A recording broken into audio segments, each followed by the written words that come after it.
Last week, I visited Alton Towers and I was super excited to see the latest updates on the Nemesis Retrack.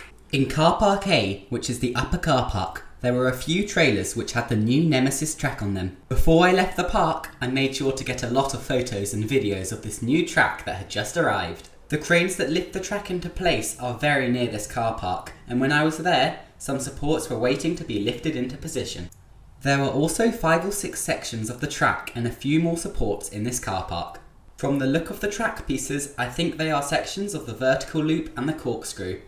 The B&M track looks so much bigger when up close and the new design looks amazing. Quite a lot of this new track has already been put in place and you get a great view of this from the new observation platform which is next to Nemesis Subterra in Forbidden Valley, or from when you're on Galactica's lift hill. The red vein that runs along the track looks great and I think it fits really well with the area.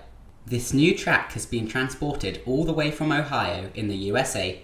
Early in the morning and late at night the track is lifted into place, but unfortunately during my visit I didn't see anything being lifted. Here are some photos from Theme Park Guide that show the track being moved by the cranes. It would have been crazy to see this in person, but just seeing it in the car park was still really cool. Seeing the new track for Nemesis Reborn was an amazing way to end my day at Alton Towers. So if you're going to Alton Towers soon, make sure to go and look at the new track up close on your way out of the resort as it's near the resort exit. Thanks for watching this short Nemesis update. My vlog from Alton Towers should be out soon, so subscribe to be notified when it's posted.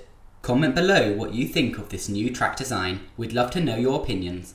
Hit that brake run.